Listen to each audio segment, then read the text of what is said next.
Yo, so guys, BeatsbyHcien because this is your first time, and yeah, in today's video, I'm basically going to be showing you guys some tips and some techniques that you can use to sample, whatever sound you have and make it unique to yourself.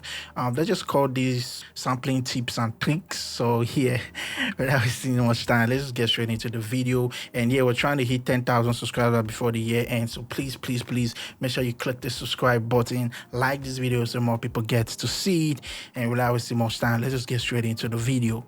So yeah, the first thing you want to do normally when you have, like, this is the sound we're going to be using. I'm going to pull off everything.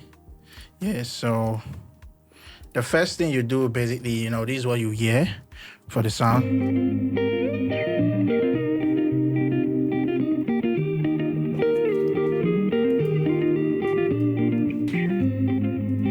And yeah, once you have something like this, the first thing you want to always do is to change the pitch, to make it unique. And yeah, maybe pitch it by 1, pitch -1 +2. Changing the pitch is just taking it semitone or 1 down or up, just changing the key basically. So yeah, this is what it sounds like when we've done that.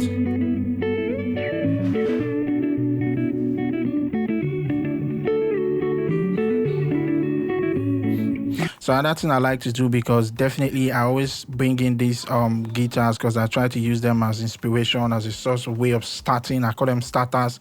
Helps me to start the whole beat. So another thing I like to do is to add in an auto filter. And if you use FL Studio, it's basically love filter, fruity love filter, something like that. And you just play around with the resonance, I think. So I just low it, check out the high end to make it behind the beat, so I can build around it and make it mine. So yeah, that's like another thing I do.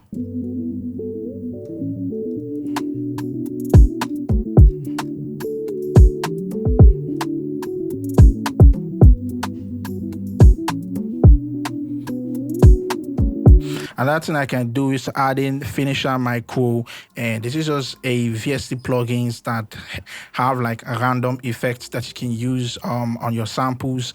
And yeah, I just like drag this in, like another thing I can do.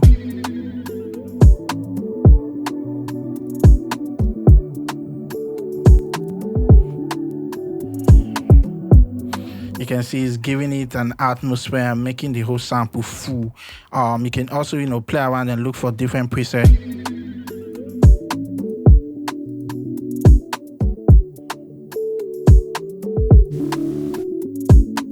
If you take out the auto filter, you can hear different effect that it has.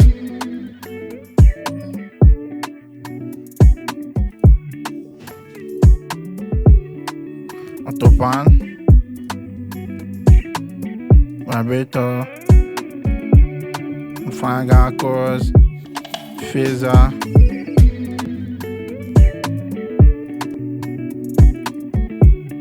reverb. So you can just play around with it. But for me, I'm always leaving it at the default preset infinity. I'm always leaving it at infinity because I just like that effect that it gives. Another thing I can do is add a tremolo, just to give it a little bit of movement, and I'm just using the 1/8, and yeah.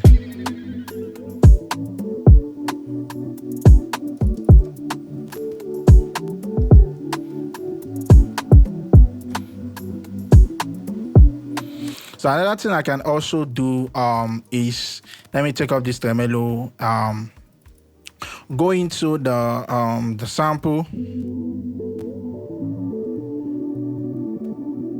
So if you can see around there, what I just did was to reverse it. So I just made here unique, and if you use Ableton, press R on your keyboard and it reverse the whole sound. So I just reverse this part, this part, this part, and this part. So you can just go into your sample, find a part, be creative while you're doing this, and just reverse something or tweak that particular parts that you've made unique. And that's the essence of always using wave instead of MIDI, because it helps you to be more creative with your samples. So yeah, this is what it sounds like after I added some reverse around this part. So this is another technique that you can also use.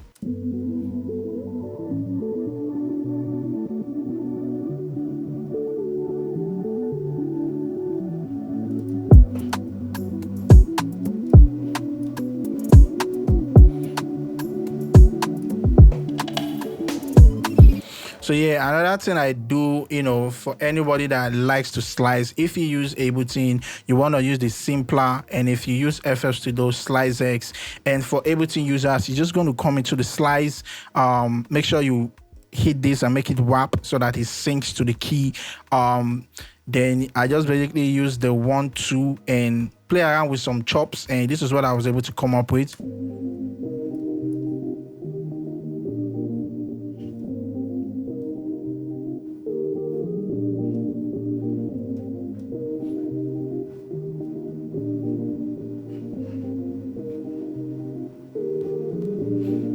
And yeah, that was what I was able to come up with, and you can just start playing around, build around these.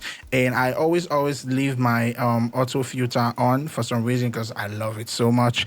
And I'm adding a reverb to this as well, to just give it some room, maybe bring it at the end. And yeah, chopping is another way. Keep slicing until you get something that sounds nice. And you can see how the chord progression, we changed it and made it our own chord progression using the same sample that sounded just like this.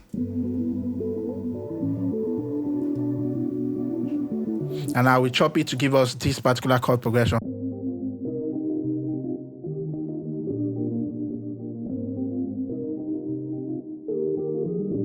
So bring it with the drums.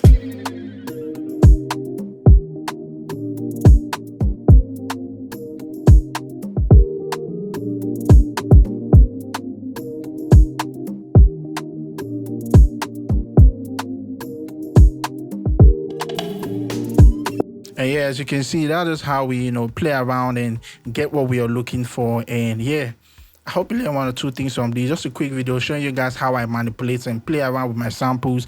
And if you have Portal as well, you can add Portal to your plugins. I don't have that. I'll probably purchase that later. You can add some random effect plugins into your chop and just be creative with it, basically. So these are like ways that I manipulate and play around with my own chop, or when I'm trying to sample a record. And yeah, this is basically, so let me know what you think in the comment section.